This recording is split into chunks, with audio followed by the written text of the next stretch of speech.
I pledge allegiance to the flag of the United States of America and to the republic for which it stands, one nation under God, indivisible, with liberty and justice for all. Amen. Amen. Thank you, y'all.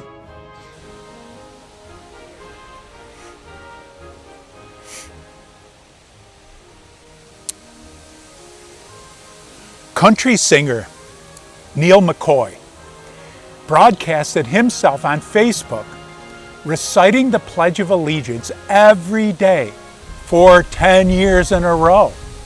Pretty good accomplishment, right? With liberty and justice for all. Amen. Amen. Thank you, y'all. That's 3,650 times in a row. I think my best is probably 6 or 7 days in a row.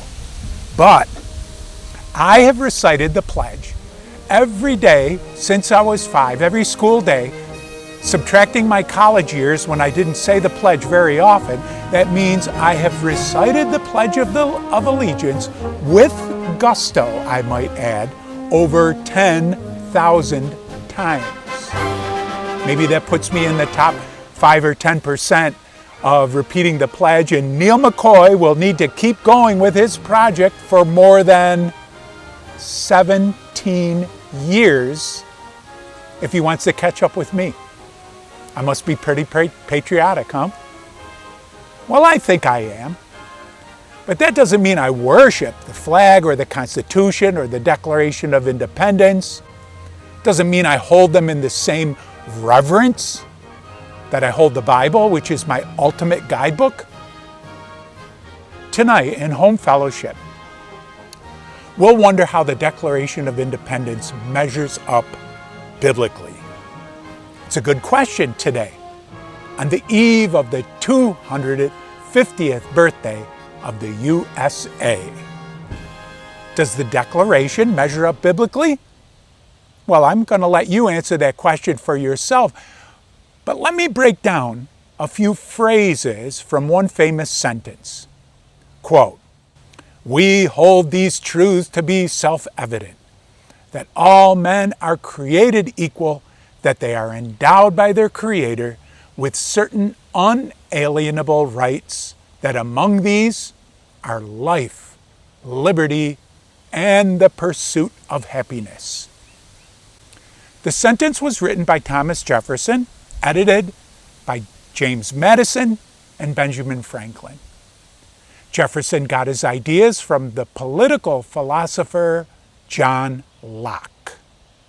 He copied some of the language from the American George Mason, who wrote a similar declaration for his home state of Virginia just 2 weeks before the U.S. Declaration was published. Mason wrote of certain inherent rights, of the enjoyment of life and liberty, and the means of acquiring and possessing property and pursuing and obtaining happiness and safety. So what does the Declaration of Independence mean by the right to life?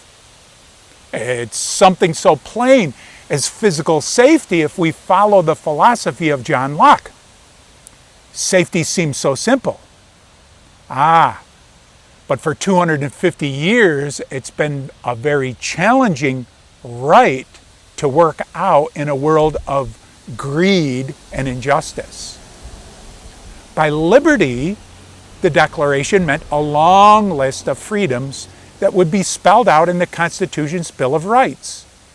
Liberties such as the freedom to speak, to publish, to hold public assemblies, to worship, to own firearms. Then there's the pursuit of happiness. It's a loaded phrase. Jefferson preferred the pursuit of happiness to Locke and Mason's third natural right, which was the right to own property. Jefferson wanted to give the Declaration broader appeal to a new kind of nation where land ownership was already more widespread than in Europe. But leaving out the word property also helped our fragile new nation avoid the potentially fatal issue of slavery. The pursuit of happiness idea was founded on the Greek value of flourishing through personal virtue and community service, two values that would prove mighty important in the ongoing war with England. How biblical are these thoughts? Well, you answer. But let me suggest that whenever we recite the Pledge of Allegiance, we also remember 1 Peter 2:16. Quote, "Live as free people, but do not use your freedom as a cover-up for evil. Live as God's slaves." Unquote. We'll talk more about it in Home Fellowship tonight.